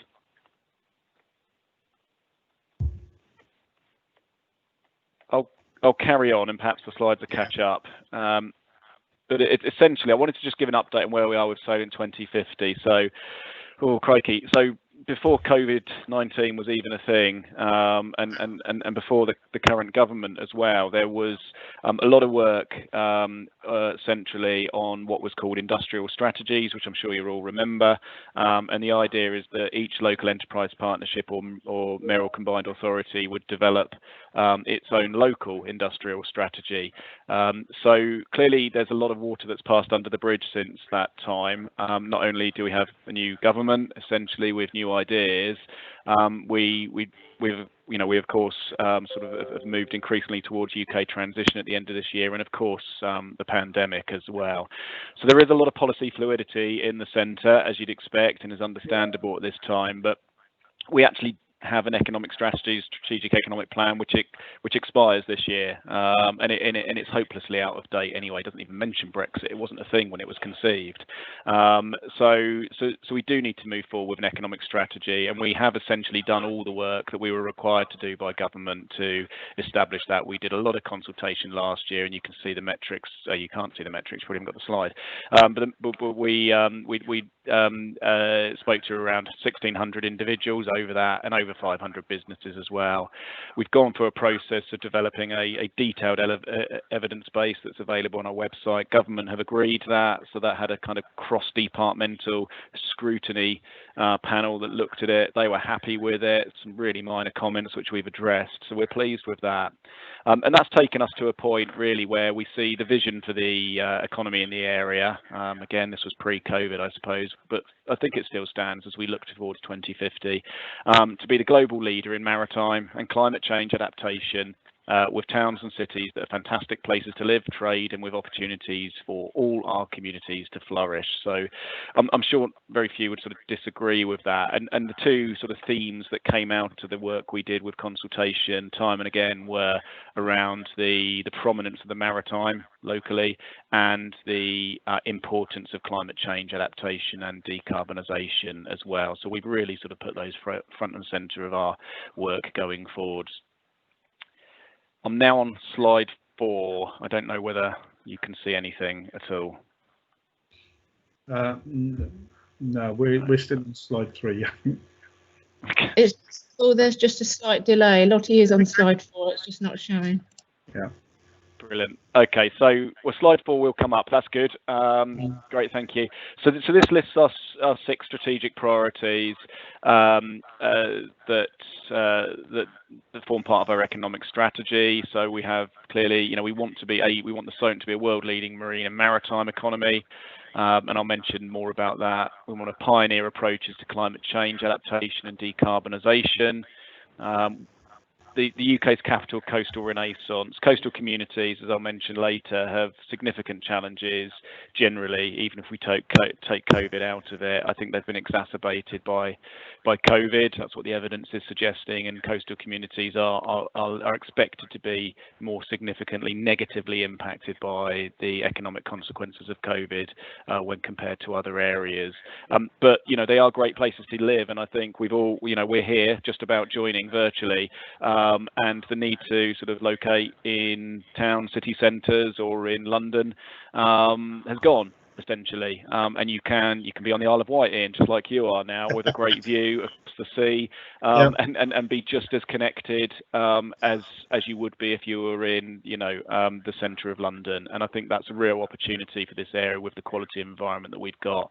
So it's really important that we build up our coastal towns, some of which are sort of seen as sort of forgotten and have largely been sort of forgotten places, and actually give them a renaissance. Really, it really could be the transformation of them. And of course, transport connectivity as well as digital connectivity plays an important role in that regard. We do have a thriving visitor economy, and that is one of the reasons why the area will be more significantly impacted by the impacts of COVID, of course. And of course, Southampton bidding for City of Culture 2025, which we're absolutely supportive of, and we're really, we really see that this kind of, I'm from this area, and I kind of think this area is a little bit misunderstood. Actually, we just don't shout about the kind of things that we've done throughout history. We're a little bit too reserved about them. But I think we have a really strong cultural heritage, and we can do a lot more to promote that. And I'm sure we will through the opportunity if Southampton's successful, and even if the bidding, even through the bidding process. That'll be a great opportunity to showcase what we have culturally here in the Solent.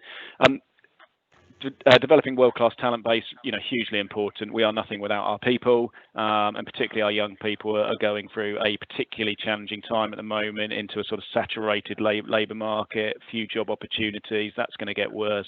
So how do we train them? How do we get them to the right jobs for the future that this economy needs? And clearly the government have been talking about their plan for jobs and lifetime skills guarantees very recently as well. And we are sort of trying to help people sort of navigate the opportunities that are coming forward. And then finally, clearly an outstanding business environment as well. It is important that we attract businesses to this area and they are able to connect and flourish. So that's the sort of 6 priorities that we have, our economic strategy. It seems really an odd time to be publishing an economic strategy, so we are holding fire at the moment, to be talking the area up at what is quite a challenging time. But we are good to go, really, and we're also quite keen just to see what comes forward from government in terms of policy as well. I've moved on to slide 5. So I was quite keen to just talk about some of the COVID economic impacts that we're seeing locally in the Solent, and you'll get all these slides anyway. And I just thought I'd highlight some of the key areas there. So there's been a report by the Institute of Fiscal Studies that identified that coastal areas are likely to be more impacted by COVID than other areas. That, just reflecting on it today as I was preparing for this presentation, I guess has been drawn into question with the sort of specific lockdown measures that have gone into the north of England in particular. That will impact their local economies, of course, and may skew the expectation. But I think the general principle that coastal areas will be impacted a bit more stands. And that's broadly because if we think about our area, we have a significant visitor economy as well, which has largely been closed in its key season. And we are a gateway economy as well, which relies on trade throughput into and out of people and goods. And both have been significantly impacted in that regard. Picking up now, which is good in terms of freight, but there are challenging times ahead, no doubt. So it's not unreasonable to think that sort of 14.7% drop in GVA, which is higher than the national average of around I think they're looking at sort of 10 to 12% now, looking at a PwC report this morning. It's not unreasonable to think that we would be higher in the area, probably a bit lower than that now, given that things have opened up, but I think we'll probably see a higher than average impact in the local economy. Just in the interest of time, there's other metrics in there. We're expected to see about 27,000 jobs lost in the local area as a consequence of COVID. That still is the latest expectation as well. And we're clearly sort of Cityworld went out over the weekend, and I think when the furlough scheme happens as well, it's inevitable there'll be further job losses as well, which is really difficult, but gives us a focus for the work we do for our growth hub. So I'm moving on to slide 6, which I guess you'll catch up with in a moment. And I just wanted to we published our economic recovery plan in the last week or so, and this sort of sets out the key actions that we're keen to take forward, not only by ourselves but with other people, to support the economic recovery of the area. And it's broadly under a sort of survival phase, a stability phase, and then of course growth.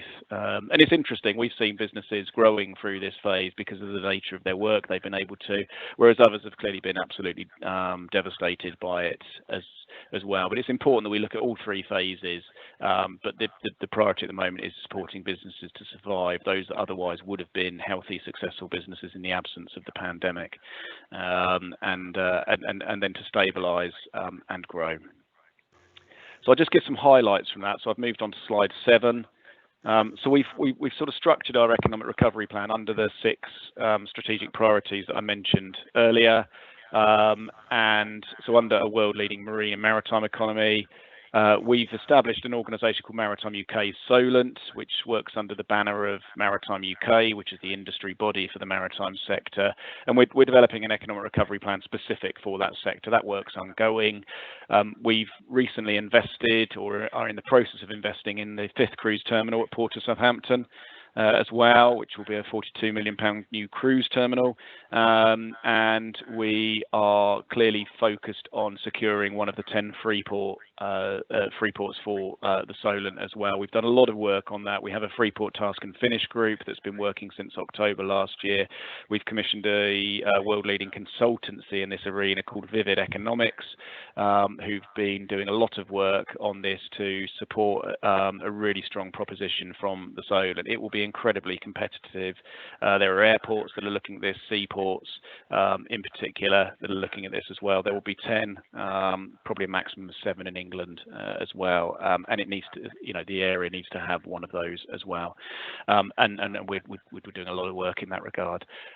I think I've heard previously quite a lot in the meeting around sort of transition fuels and greening. Given our maritime focus and that we are members of Maritime UK, that is an important area for us as well, and we're working with businesses to support their aspirations in that regard. Pioneering approaches to climate change and adaptation and decarbonisation. We're quite keen to establish a decarbonisation and nature-based solutions hub in the area. So picking up on some of the innovative approaches that have already taken part through organisations such as Partnership for South Hampshire, who've been looking at the nitrates and rewilding of agricultural land, and to build on that. We're actually doing a project with Hampshire Isle of Wight Wildlife Trust to purchase some land that can then be sold as developer credits to enable planning permissions to be granted. So quite an innovative project, but something we're keen to look forward. And I think there'll be more of those types of projects to support the unlocking of development as we move forward, because we need to protect the environment, but whilst still enabling growth. I've mentioned coastal renaissance already, and I think part of that, has to be the sort of new role for our high streets. They have gone through significant change in the last 20 years, and it's almost, it's hugely accelerated through lockdown as well, as people have, stayed at home and turned even more so to online facilities as well. So there has to be a place for high streets, but it'll be a very different place than it was in the past. So we're keen to support them as sort of hubs of social and commercial activity. I think part of the coastal renaissance, as I've said, is improved physical and digital connectivity, and we've certainly got sort of key flagship projects. We've been working with Wellborn for a number of years now to try and secure the investment that it needs to unlock the 6,000 houses there. We've been able to support Forley Waterside with investment in the A326 and more recently digital infrastructure as well. And I think the development opportunity around Southampton Airport is very much coming up the agenda. And I suppose suppose, Ian, just thinking I could have also put Brownstone Rural Employment Hub on there, which we're funding through Getting Building Fund as well, as an innovative development. Just going on to slide 8, trying to move forward quickly. So under a thriving visitor and cultural economy, clearly we're doing a lot of work, which I'll mention briefly in a moment, around supporting businesses to survive and recover. We will be developing a visitor economy strategy, and part of our comprehensive spending review submission was around the establishment of a Solent tourism zone.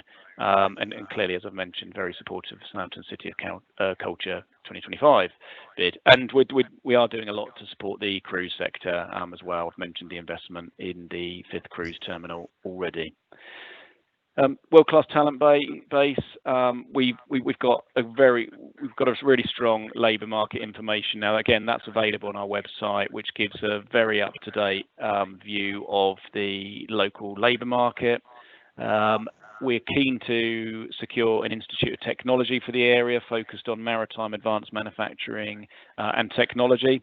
So, just back when I was at university, this would have been I guess, the equivalent of a polytechnic, more vocational, very much in line with the things that the Prime Minister was talking about that the country needs last week when he was talking about sort of lifetime skills guarantees, sort of qualifications in those technical jobs that are highly skilled, can be highly paid, but the jobs, not necessarily a degree, but very important qualifications that employers in particular need. I mentioned earlier, we're very keen to support young people as they transition out of school at a very challenging time. So we've got some funding to do some work there. And we have our careers job, which is still doing work. It's about 5 years into its program now of supporting young people and letting them know about the range of careers they can have in the local area. Some of those that aren't particularly visible to them. We're working at sort of trying to provide virtual work experiences, because those are challenging at the moment, and just sort of opening up businesses virtually to school children and college scholars as well. And as I mentioned, an outstanding business environment as well. We have a lot of work going for our Growth Hub.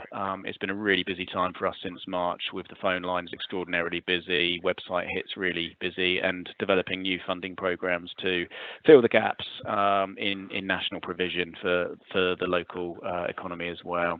As part of that, we are looking at sector-specific interventions. We're recruiting now, actually, to a peer-to-peer program to support sort of business leaders in sharing their experiences and learning from each other. And we are in the process now of sort of setting up a sort of online platform for UK transition to support our businesses with a menu of options. So we will be launching that very, very shortly, because time's running out.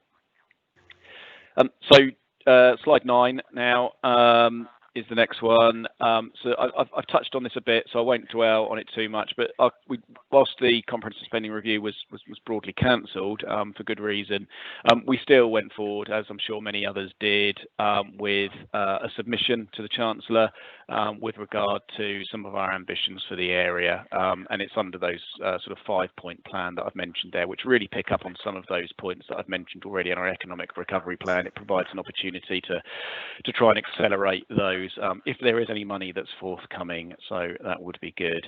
And then finally, we did work through Maritime UK directly with DfT to inform their departmental submission to the Treasury on comprehensive spending review.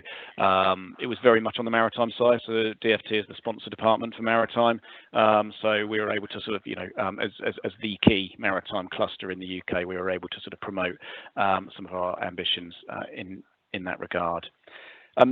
Slide 10, Getting Building Fund, which I know many of you will be familiar with. This was one of those funds that came out without a lot of notice, and we asked people to turn around submissions in very short order. Apologies for that. It wasn't our doing, it was government's, but it was a significant opportunity to get some funding locally. The important thing here is they had to be exceptional projects, shovel-ready projects, and capital, and able to be delivered in the next 18 months. focusing on economic growth and jobs and green recovery, which I think that sentiment seems to run through this meeting today. We are cool, which is great for me because I had to read through them. But we had about 65 applications totaling about £1 billion worth of projects, and they were seeking about £340 million of grant support. Clearly, some of those were not good projects. Some of them were exceptional projects, and really did sort of fit the bill. So based on the Secretary of State's criteria, we were able to select 11 projects, and we put in a proposal for around 48 million. Ultimately, we ended up with 15.9 million, which enabled us to fund 6 projects. That was more than certainly EM3 just next door to us, and the reason for that was, whilst we're a smaller geographic area with a slightly smaller population, it acknowledged that this area will be more impacted by COVID than themselves. So we were sort of given a slightly more amount of money, a couple of £1 million more. So just moving on to the next slide, which is slide 11, which talks about some of the detail of the Getting Building Fund projects. You can see the 6 projects there. So I've mentioned the 5th Cruise Terminal at Port of Southampton. Interesting one at University of Portsmouth Centre for Enzyme Innovation as well. The University of Portsmouth has expertise with regard to the breakdown of plastics in the oceans and elsewhere. And so if we think back pre-COVID, that was actually a massive issue environmentally. So some real strong commercial opportunities there that could flow off that, and an opportunity for our SMEs to get engaged with expertise at that Centre for Enzyme Innovation. Digital connectivity to Forley Waterside, but along enabling the opportunity to light up the whole of that waterside area as well through the ducts that will be laid as part of that. I've mentioned already Brownstone Rural Employment Hub, something that's actually really innovative in terms of broadening the shoulders of the visitor season, I think, and having a sort of a sort of sustainable community with affordable housing and employment space as well in an area that really is being impacted by COVID-19 as well, as the sort of independent metrics would suggest. So I'm really pleased we were able to invest in that project. Silicon Wharf in Southampton, in Woolston. This one sort of that I think is fascinating really. So it's on the site of the old Vosper Thornycross shipbuilding, and what this project is doing is it's essentially the future of marine. So you're looking at autonomous ships which are electric powered, reductions of carbon dioxide output, carbon output of about 97%, and this will be the control center. So it will essentially be like a sort of about 100 high-tech jobs in Southampton, in Woolston, controlling a fleet of these autonomous vessels across the globe. So fascinating there really, and a really exciting project. And nutrient mitigation as well. There is a stall in the planning system for houses going forward, and we're able to invest in the purchase of agricultural land to offset that, to enable output, to enable housing to proceed. You can see the headline metrics there, which we're getting a lot of value for that £15.9 million, getting in around £60 million, 700 jobs, 1,500 homes, and that 34 million kilograms of CO2 reductions avoided as well is a particularly impressive one as well. That should actually say in the penultimate bullet point 20,000 properties, not whatever that is, 2,000. So apologies, I should say 20,000 properties. Almost there, only two slides to go. So I'm just moving on to slide 12. I mentioned business support offers. This has been a massive part of the work of my team over the last 6 months, where we have really sort of we've recalibrated our sort of staff broadly to be a lot more on the phone so that we can respond to the inquiries getting from businesses, and we've also been able to sort of utilise the flexibilities we have through our funding to redirect them at specific investment packages and grant packages and loan packages for businesses. You'll get this slide deck. I won't go through the detail of them all, but they are there, and we're still innovating as well. So we are still looking for new funds to come forward with, and we hope to open a new one in the next 3 weeks as well. And then finally, slide 13, UK transition. Again, Freeports is linked to this, and our work is linked to it in that regard. I think, I mean, I was on a Port of Portsmouth master plan call this morning. I think there is a really important opportunity for the Solent, given its geographic position, to provide resilience to the UK. I suspect Dover will come under quite a lot of stress through UK transition, and I think there is evidence that we're starting to see some sort of freight companies looking at reliability over speed, which gives us a big opportunity, particularly through Port of Portsmouth as well. So, you know, there are always opportunities here, and of course, you know, we already export more to non-EU markets than any other part of the UK. Our businesses, our manufacturing businesses, actually export quite a bit to non-EU markets as well, which is different to other parts of the southeast. So you know, gives us some opportunities there to focus on. And as I mentioned, we will be doing a lot of work in the next couple of weeks, 2 or 3 weeks, to sort of refocus our efforts whilst keeping up the efforts with regard to COVID, but also, you know, increasingly looking at the support our businesses need and the questions they need answered with regard to UK transition, which obviously is not that far away. Ian, that's everything from me. I'm on the last slide now, which is just a question slide. So hopefully that was a helpful summary of the work we've been up to. Okay, thank you very much for that, Stuart. It's good to hear from the left on what you're up to and how you're trying to support us. So that's good stuff. Okay, thank you for that. No problem. Members, anyone got any questions for Stuart? Yes, because I haven't seen any of the slides, is it possible for you to email them to those of us who are on phones that couldn't actually get onto Teams? Yeah, of course. Yeah, I've passed them. Yeah, I'll pass them on. It's Conrad. That's brilliant. Thank you very much. Okay. Steve? Yes, thank you, Chair. Thank you, Stuart. That's very interesting. Your timeline of 20, 50, 30 years, I think you made the comment that your previous economic strategy didn't have Brexit. So we do see these black swan events, COVID-19 this time 12 months ago. We'd never even heard of that. So I just make that comment about the length of time that you're looking at. I just wanted to ask you, with your economic strategy that you just presented, how does that link in with the strategic transport investment plan that from 2016 that the LEP was involved with? I want to just get a vision about that, and how does it tie in, for example, like local authorities, and I'm sure the other members on the call are involved in, you know, economic recovery strategies, and how you're working with local authorities on that, and how it all links in with TFSE and Solent Transport.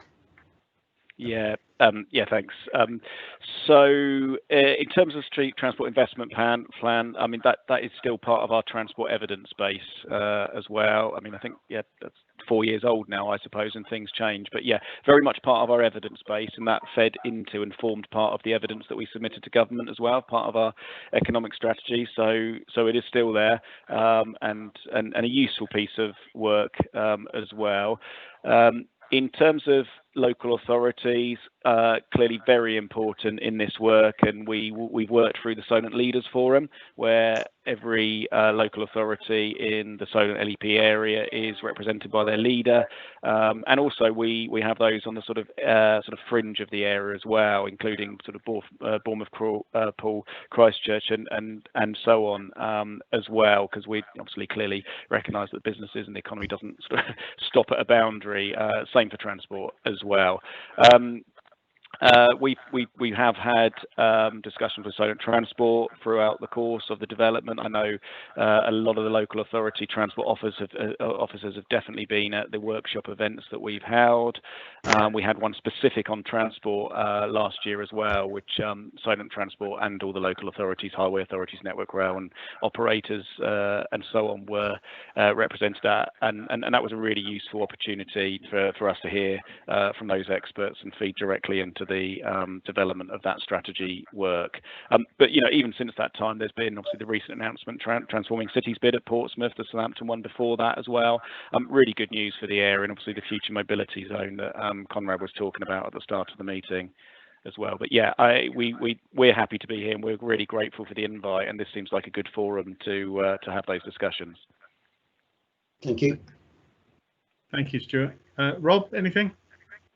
Yeah, Annie, sort of related to my previous comments, really. It's one thing with us, Stuart, sort of the engagement that you have with other LEPs. As you just said, there are no boundaries when it comes to whether it's infrastructure or economic development. So it's be good to hear that those discussions with the other LEPs happen. And you also mentioned about very early on about, we perhaps underplay, if you like, Hampshire, or what is it about? Well, we're doing a lot of work on Hampshire, the place. So that needs to be joined up as well. So basically, if you were to suddenly get dropped in any city in the world and somebody walked up to you, you walked up to them and said, what is Hampshire?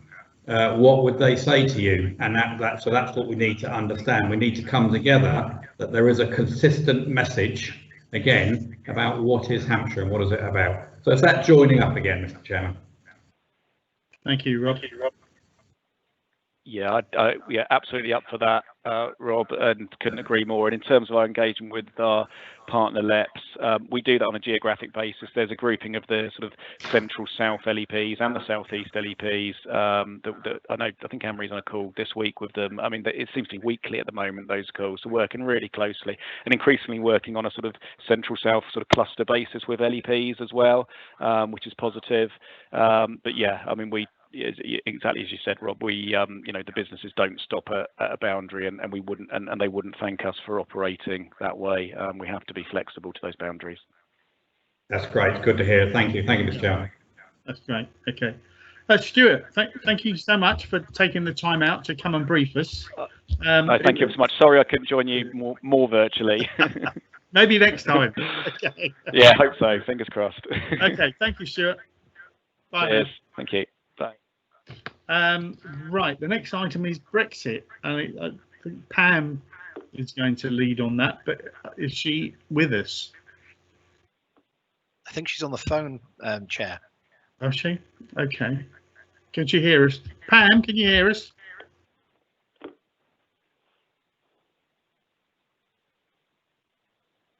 That's not promising. No, it isn't, is it? Hello, Pam. We were trading emails and she said she got on, so I presume that, but she may have problems. We've had some problems with the vocals on the phones, haven't we? Okay. We don't have a background, and I think Pam was going to give a verbal briefing on Portsmouth plans. I'm afraid I can't fill in for her at this point. Okay. Well, shall we relieve her of her responsibilities if nobody else can? I think we can carry it on to the next joint committee if it's required. Yeah. Okay. I can always get her to send a written account to people. Yes. Yeah, that'd be fine. Okay. Well, I'll ask her. Okay. Thank you. Right, colleagues, have we got anything else about anything else relevant to a Solent transport? Oh, yeah. No, nothing else for me, if I may say, Mr. Chairman, and thank you, and thank for your team at the Isle of Wight for organising. I know we had a few issues dialing in, but I don't think there's anything to do with their end. So from me to you to thank yourself and the team as well. Yeah. Okay. Pleasure. Yes, I echo that as well. Thank you. Yeah. And to our team here on the Isle of Wight, my personal thanks. Okay. Thank you very much. Thank you, Chair. Right. We'll call it a day then. Okay. Nice to talk to you. One day we will meet, I'm sure. Real. Okay. Sure. Thank you. Bye now. Bye. Bye. Bye.